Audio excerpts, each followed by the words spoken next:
everybody. Hope you had a very nice break, and everybody's here to, take all the new information. All right. So you might have seen this viral meme going around. Anybody seen it? No? No? For some reason, people keep tagging me. It's like, hey, look. Like, no, that's not me. That's not me. That's not me. That is me. That is me. So, yeah. So with that, who am I? Well, I already had a nice introduction, but generally a front-end lead on different companies and part of the core of NgRx team. I also DD in Angular, and I also organize Angular Toronto meetups every so often. So again, that's about me. But you're not here to hear about me. You're here to talk about about our presentation. So what we're going to have an agenda. We're going to touch a bit on the concept of mental model. Then we're going to look into the server and client state management. Then we're going to learn a little bit about indirection. Then we're going to look into the client-side command versus event patterns. And then finally, we're going to go into and describe what the SignalStore is and its extensibility. And we're going to wrap it up with the event plugin in general. So, in the world of software and architecture, we have a lot of different code bases, and they generally fall or lean towards one or another. The first one is a labyrinth, right? It's a complex, tangled system where every change can break something, and onboarding new developer becomes quite problematic. The second one is like a well-structured city.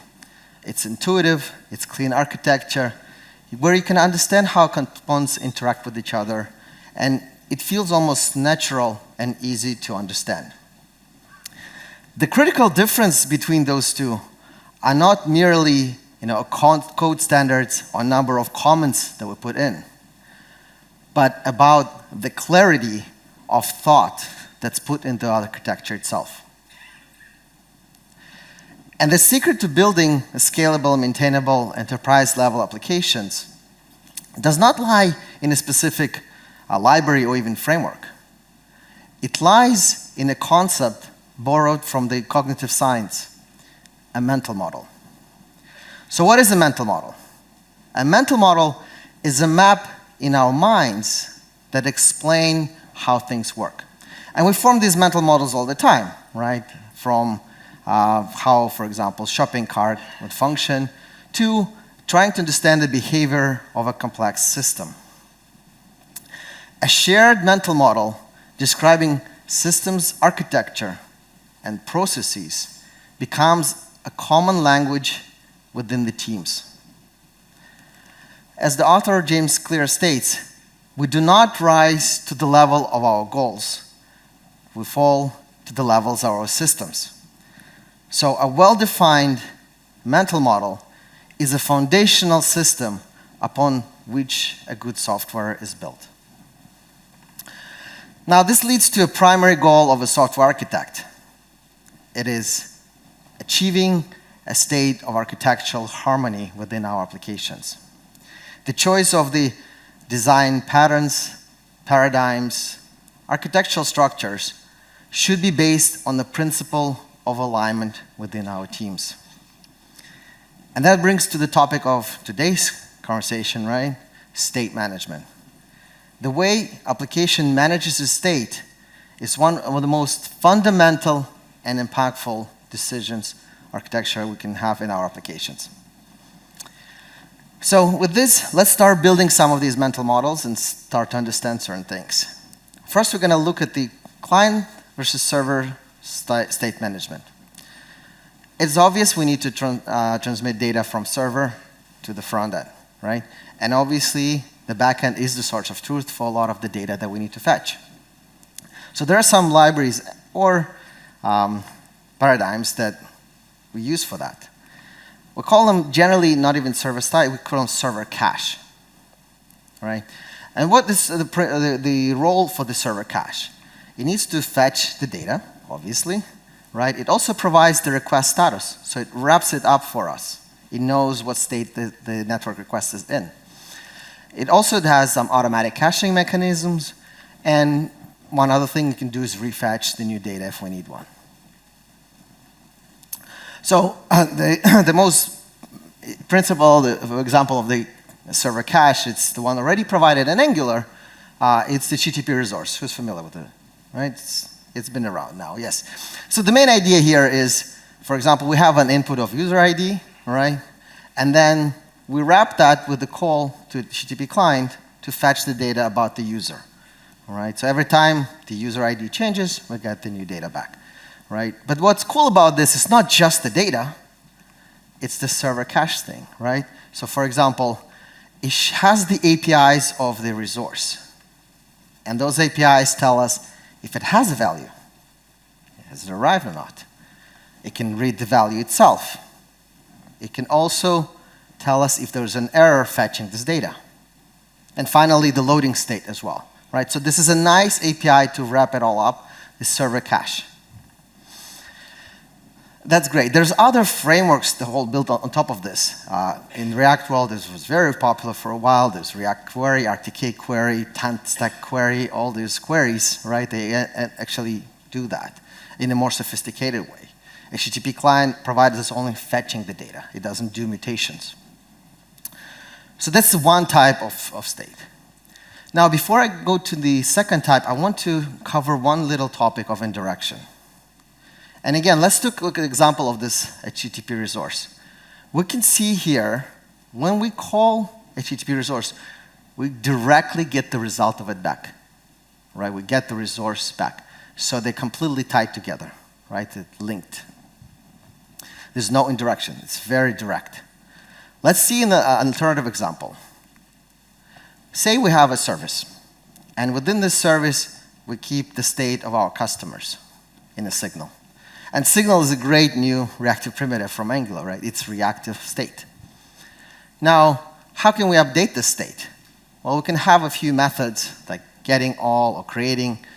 And what it will do internally, we're not, you see here, we're not returning the observable back or the result of it back.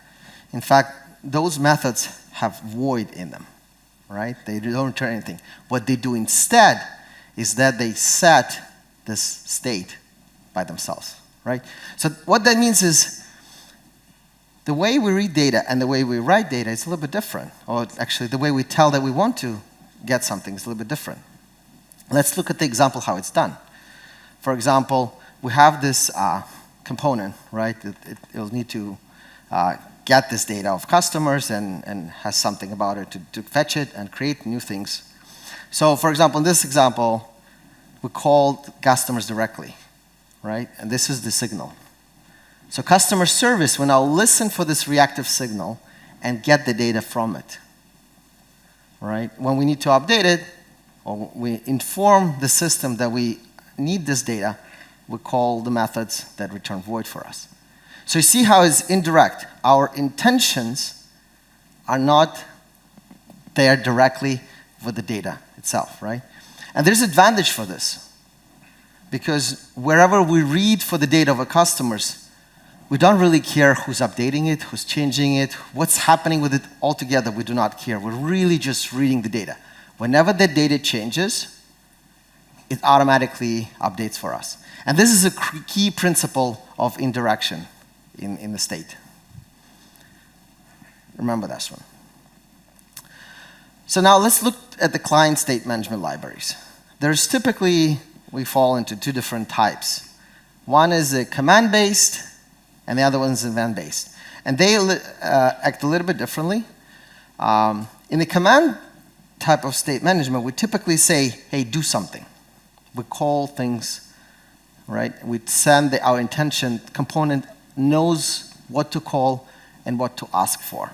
For example, customer service get us all. On the other hand, on the event-based systems, the component tells the application itself, like, hey, something happened. Page got loaded. This button got clicked. And you go figure out what needs to be done. Right? It's a different approach. So this is event. It sends the event. Something happened. So for example, here, customer page events, we say, hey, this page got opened. And the examples of command-based is typical, the service that I just described. or component store if you've used this before. Like, this is more like command-based approach. And if you ever used NgRx, the global store, anybody used it before? Okay, good. It's very much an event-based system. So again, let's take a look again, how they can behave. So say we have a component A and service or a store. Again, the component tells directly to the service to do something, right? And then it reads the data back from its reactive properties. Now, if it needs to talk to another service to do something, it has to call that other service as well. Hey, do something else. And then read the state from it as well. So that means the component is involved with what it's calling and how it gets data back. Both of these, notice they still use indirection, right? We don't retrieve things immediately. We tell us, hey, do something, but then we read the state as it changes. Here you go. On the other hand, an event system, it works differently. Component just notifies the event bus, hey, something happened. Something happened, and you go figure out what needs to be done. And event bus could be notifying some effects and reducers that, hey, this thing happened, and then reducers might change state, the effects might go fetch data and update the reducers. All this thing can happen. There could be another reducer, and the effects are also listening for the same events, all right? And they also would update this, and then we read this data into the component. We can also unify how we read this data to the component. But the fundamental principle is delegating to decide what needs to be done outside of the component. Component is less involved what needs to be done. So those are fundamentally two different systems. All right, there you go, we can read the data. So, just again, coming back to the mental models, we can have server cache, we can have client-side state. Client state could be command or event, right? Now, let me introduce the star of today's show. There you go, NgRx SignalStore. And we'll see why it's at the star. But first of all, who's been using SignalStore already? Okay, a few of you. I'm sure all of you will be using it after this presentation. So let me then show the basics of the APIs, how things work. So say we have the interface of a to-do, right? And we'll try to manage the to-do state. Again, it's just simple as this. So we have some kind of to-dos, right, to manage. It's an array. So how we can create SignalStore? Well, SignalStore created with a function. And that function is SignalStore. And then this function takes a few building blocks. The basic one that we can start with, it will say, hey, we have some state that this building block will manage. And we're trying to encapsulate all the interaction with the state as well within SignalStore. So nothing's really leaking outside. So right now we have, hey, it has this to-do state. Now we can add computed, which is a derived parts of state. It's not a source of truth, it's a deriving from the to-dos. For example, completed to-dos, it's not its own set, it's a subset that is derived from to-dos. For example, we can filter to-dos that are completed, right, that they're all completed to-dos, we get that state. The other building block is with methods. So this is how we interact with this state. State is encapsulated within the SignalStore, and we can interact with it through the methods. So we can describe with methods, and in this case, we'll add one to add to do, and it internally will patch the state and add the to do. Now, because to do's is a signal, right? Wherever you consume it, you can read it properly. And the final building block, basic building block of the SignalStore is with hooks. This is where you can hook into the life cycle of the component, all right? And we can do some logic on init or on destroy. And that basically brings the basics of the SignalStore APIs. Let's see how we can use it in a component. First of all, in this particular example, to-do store is tied to the life cycle of this component, which is to-do's component. So it's tied to this. That means that when this component is created, this SignalStore is instantiated. It's not available before that, right? So it's tied to the life cycle of this component. Then we'll inject it within component. And then we'll use the store almost as a view model directly in the template. We can call add to-dos, right? That's the method that's exposed from the signal store. Or we can read the signal of to-dos. So whenever to-dos change, somebody adds or something, this signal changes as well. And we can also read the derived state, the computed properties, which is completed to-dos, for example. Pretty cool, right? So those with state, with computed, with methods, with hooks, those are all basic building blocks of a signal store. But let's take a look what's the return type of those blocks are. And they're signal store features. And that's not by accident. In fact, the whole signal store does not care which order you provide them. They just roll one to another. You can provide as many as you want, right? That gives us an option to create something. So again, it's basically taking the array of these store features, right? Signal store features. And then it just returns some injectable class. It does a little bit of magic, but not too much. But this brings us to one of the superpowers of signal store. And something that, when we first discussed it and got it, completely was mind-blowing. It's the extensibility of a signal store. Because those 4 basic building blocks are cool, but we can extend it further. And we can extend it with a function called SignalStore feature, which you might have guessed can also take a bunch of SignalStore features and will return the feature instead. And what it does internally basically folds one to another, right? It just reduces them one into another. Let's see the example of one of this on the loading state. It's a very typical example that many applications have to build. Say we have a request status, right? And the status could be different. It could be idle, pending, loading, fulfilled, and error, right? And we'll have a type for this. Now we'll create, with request status, our own custom feature for the signal store.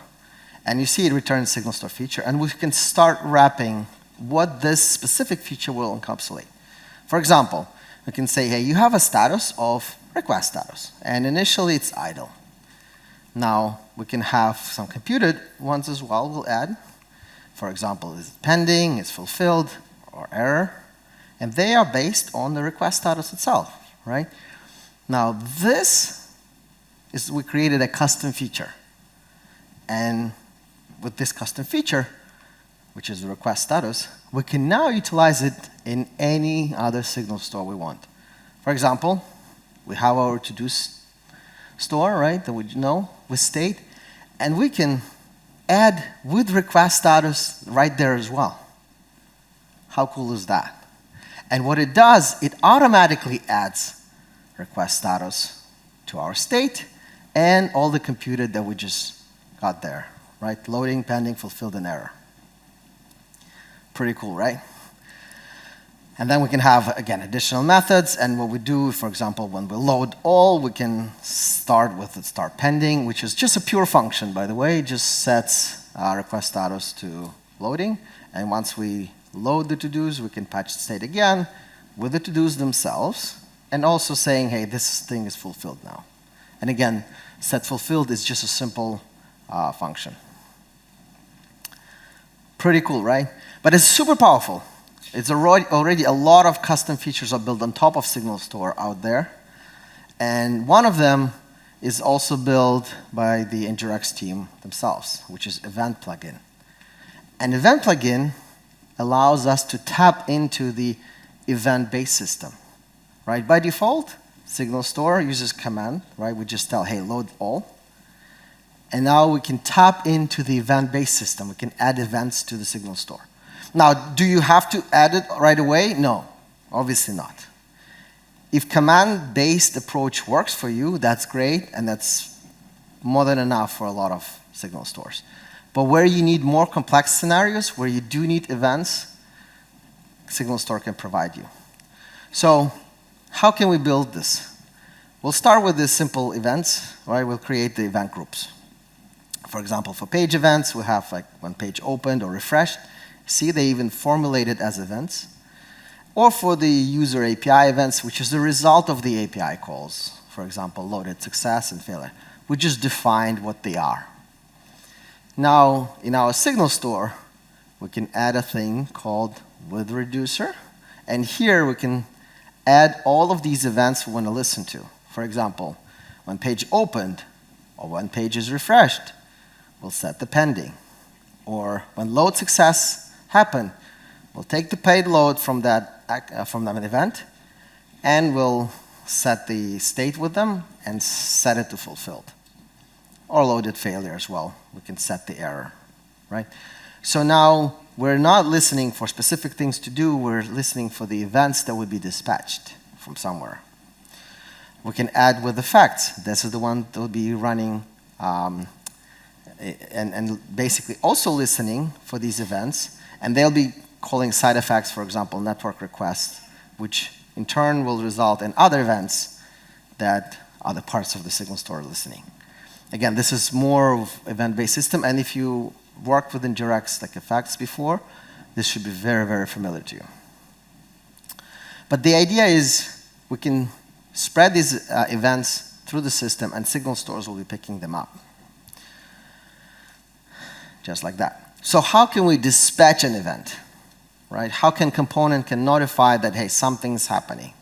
Well, for that, one of the simplest ways is to inject a dispatcher from NgRx signals, and then dispatcher can dispatch one of those events. For example, when the page opens, we can say user event open, or when refresh button is hit, we say, hey, dispatcher, dispatch the refreshed event. These ones. Pretty cool, right? So now we covered the command-based. We touched on the event-based plugin. And because, again, SignalStore is super extensible, a lot of people are building their own things. For example, this Roman Jafferalt built NgQuery. And it's basically a custom features for SignalStore that would work with server cache. He tried to re-implement or mimic how like TAN-stack query would work, for example. And it's really cool because you can build your own things on top of this. This is not provided by NgRx team themselves, but again, it's a third-party plugins now. Now, SignalStore, as you can see, it becomes an ultimate tool for all the state management needs. It can do the client on the client and the command type of pattern. It can work with events pattern, optionally. Don't go for it right away. Or because it's so extensible, you can work with server cache as well. And that becomes a single tool that you need to access all different types of state management things. Now, to summarize this, we looked into the mental model. Why is it important to have a mental model, especially shared mental model within the team? We looked into the server and client state management. We talked about indirection and how we can benefit from it. We looked into the client state management, which could be command and event-based. We looked at the SignalStore and its extensibility. We covered the event plugin. And we basically decided that this is the ultimate tool, SignalStore. Now, NgRx team does a lot of work, and a lot of work has to be done by a lot of teammates. This is where I would really thank you for Brendan and Tim for continuously maintaining NgRx as a whole. Next, I wanted to call out Marko Stanimirovic, who is the lead author of the SignalStore.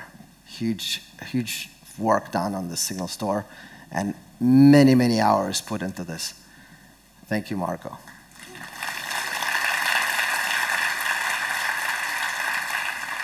One more thing I'd like to add is you might know Rainer. Rainer's been a collaborator on the NgRx team for over a year, and from this month, he joined the team officially, so he's part of the core team as well. So thank you, Rainer.